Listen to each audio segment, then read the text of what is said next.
Hey everybody, this is Brian, and this is our 7th Java video. Today we're going to be discussing methods. What is a method? Well, this is a method right here, this public static void main.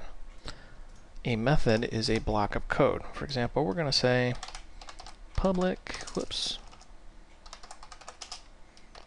void test, and brackets.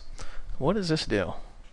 Remember, public is our access modifier, so this is available to the public. Void means it returns nothing. Test is the name, and then our parameter list. And we're just going to say system.out.println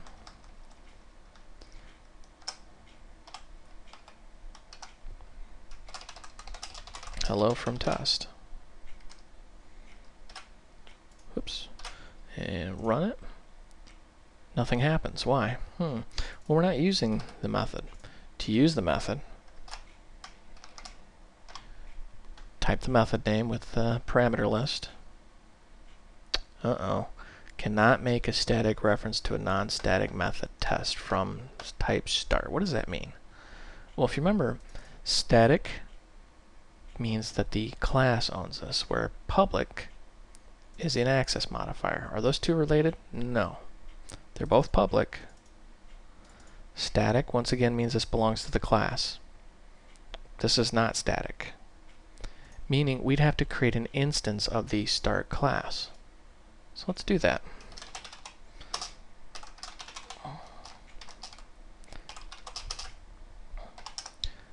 Now notice the syntax is a little different than what we've seen in our variable tutorials. We're saying start and then the name.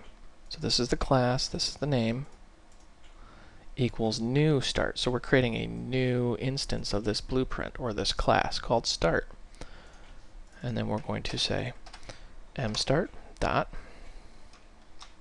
and there's our test function. Now notice that this is case sensitive, meaning if you do test that, it tries to change it to uppercase in Eclipse. Some older ones won't do it, and you're going to get an error because lowercase is not the same as uppercase. So what happens when we run this now? Hello from test. So because this is not static, we have to create an instance of it. What that means is static is created when the class is loaded into memory. When you create an instance of that class, you need a non-static reference. Let's kind of drill that in here. And we'll say public static void do test. Actually, let's call this static test.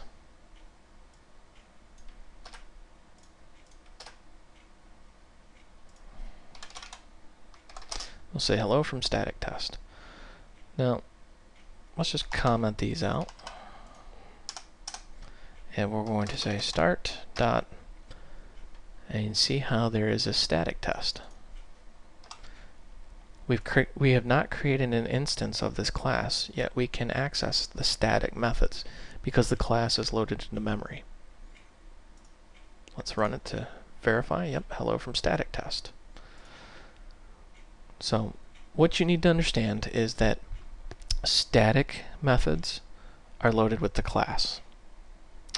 Non-static methods, you need an instance of that class, or you need an object to work with. Now let's back up here.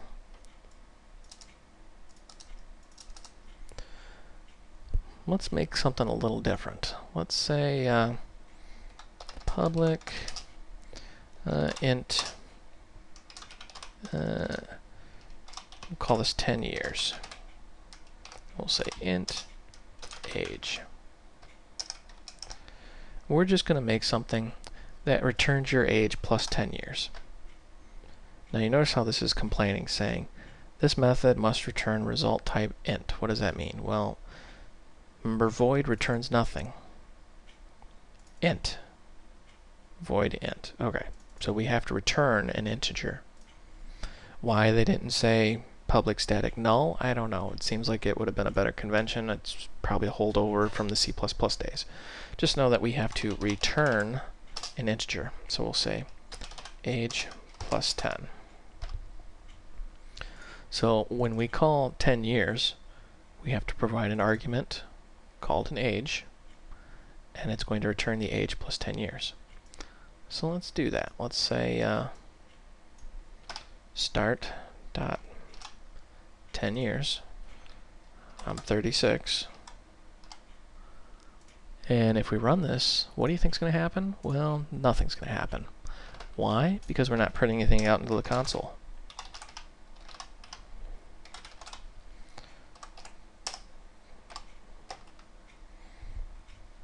And let's just take our object here. And I'd really advise you get familiar with copying and pasting. It'll save you a lot of typing. And you see how we're saying system out print line, and then we're saying our object end start. And we're calling the 10 years method. And we're giving it 36. And it spit out 46. So that's how methods with arguments work. Now, methods can have multiple arguments. And to do that,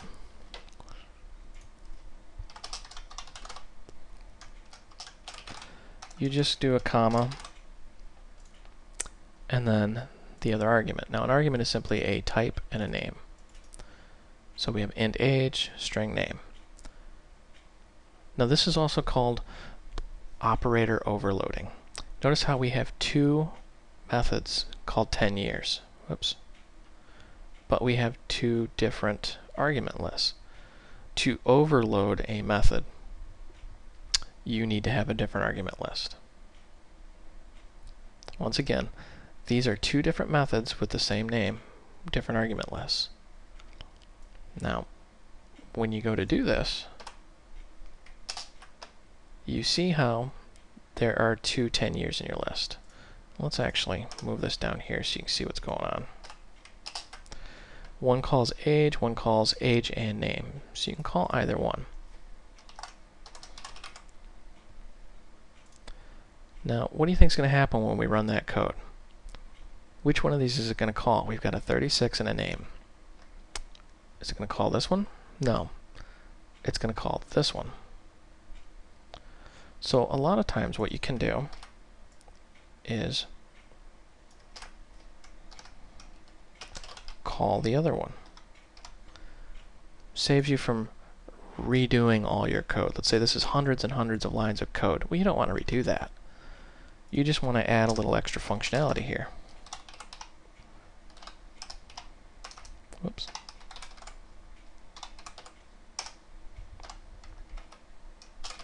So we're just going to print the name and then return the age. Let's run this. 46. Brian, 46. So you see it worked. We're calling this method right here, 10 years, with two arguments, spitting out the name and returning this method up here, which is age plus 10. Now, if this is a little confusing, I understand. This is a little daunting walking into it the first time. If you've worked with other programming languages, this was probably not a problem.